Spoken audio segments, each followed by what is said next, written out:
Here's this week's Steam Code Raffle winner. I give a Steam code for a free game away with every video I do, and all you have to do to enter is leave a comment that wouldn't violate Twitter's terms of service. Make sure you have contact info in your YouTube profile so I can reach out to you. A complete list of games to choose from is in the description below. Make sure you subscribe so you don't miss a chance to win. Now on with the show. Now on these quicker reviews, I basically established that I don't give number scores, but a level of recommendation, and at this time, I kind of do recommend this one. About a year ago, I gave a review for Hot Wheels Unleashed for the PlayStation 4.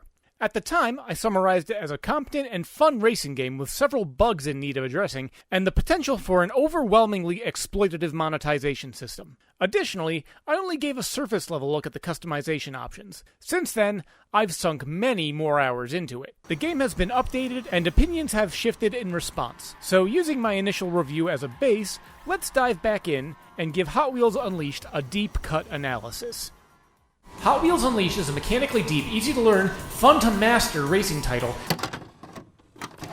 Basically, everything I said in this section still stands. The controls are competent, your vehicle handles well but varies depending on their statistics, and it's worth noting that with all the time I sunk into the multiplayer, I've also become far more competent at utilizing more than what is initially apparent. What I mean by that is the turbo feature. As with most racing games, you can hit a button and get a rapid increase of acceleration or a top speed boost in order to improve your time or give you an edge over your opponent. Some vehicles come across as a little bit overpowered given the sheer number of individual boosts they can use. Others have increased flexibility with a simple bar that fills dynamically or depletes as long as you're holding the boost button. Now, the subtle nuances of acceleration, braking, top speed, and handling stats are fairly straightforward on the ground, but in the air, boost can mean everything. I speak with no exaggeration that, when you pick a vehicle and become adept at utilizing it properly, you can use boost to an almost obscene degree and just straight up fly through levels. It's the element that can elevate the skill ceiling into the absurd. If you can learn to aim your car and apply boost as appropriate, you can break this game's racetracks over your knee. This can, and indeed has, led to instances where individuals started raging at me and calling me a cheater. Please forgive me for one moment, but I'm going to go on a tangent. For anyone who wants to call me out or get angry at me for using this game's mechanics and my developed skills, listen closely. This game has a perfectly valid method to control your path and access to shortcuts by using a very simple checkpoint system on its tracks. If you are attentive, you can take risks and find shortcuts on your own or simply looking them up via guides. The point of the game, and indeed any race in general, is to navigate from point A to point B as fast as humanly possible within the constraints of whatever rules the game has set. Me using shortcuts, while you refusing to use them yourself, is not me cheating. It is you holding yourself to a standard that I never agreed to. That is a you problem. If you genuinely think I'm cheating, then report me. Otherwise, and I mean this as nicely as possible, f*** off. Sorry for the angry tangent. Back to your regularly scheduled review. It is amusing to see the wide variety of cars on display, from the pop culturally iconic to the speed demon machines that will undoubtedly dominate multiplayer matches, to the trash stat comedy vehicles themed around dinosaurs and food items. Since then, Milestone has steadily and continuously released additional content through paid DLC, season passes, or even the occasional bit of free DLC with sponsored vehicles. It's increased the options for those that may have gotten tired of using the same vehicle over and over, and most vehicles can be upgraded at least once, if not twice, to improve their stats. One way to increase variety further, though, is to use the skin customization suite, and this I've actually had a bit of experience with. I've personalized a few skins to my taste and made the vehicles my own, while also recreating a few others from things like Initial D. The community is constantly turning out new skins for vehicles to express themselves, or recreate whatever you can think of. I have a few unique skins that I use just because I like them, and a couple recreations, but I also have a few skins that have led to individuals sending me threats or unhinged rants. I can't entirely tell why.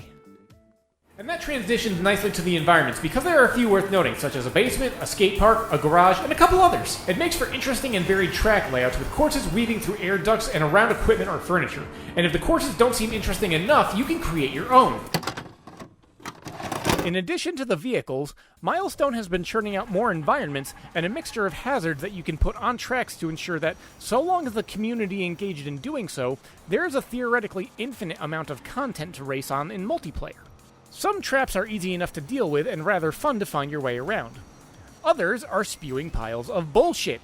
And to go back to my angry rant a while ago, to anyone who does see this and decides to make a track, use checkpoints, for the love of God. I love trying out well-made custom tracks, but if you spend hours making your perfect track, but don't put in a single checkpoint, I am going to, as described prior, break it over my kneecap.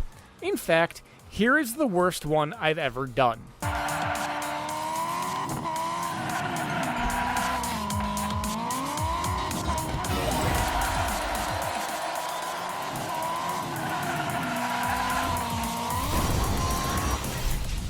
Like I said, the tracks, additional worlds, optional hazards, and constant churning out of community content is fantastic. The only thing I could ask for at this point, though, is some manner of more comprehensive voting system, or a means to give suggestions in-game to improve tracks. And I swear, if I have to race one more 2-foot-long money course, I'm going to start intentionally making incompletable tracks so that people are forced to quit the game if they're foolish enough to select it. One thing I don't appreciate, however, is the abundance of stability issues that I encountered. To explain my specific setup, I was playing the PlayStation 4 version on a PlayStation 5. It's just unfortunate that when the game got hectic, I had about a 1 in 4 chance of having the game crash on me. And on boss levels, that ratio might as well have gone up to a 50% chance that the game was going to crash at some point throughout the race. This has well and thoroughly been fixed. In fact, I can quite literally not remember the last time I had a crash to the home screen.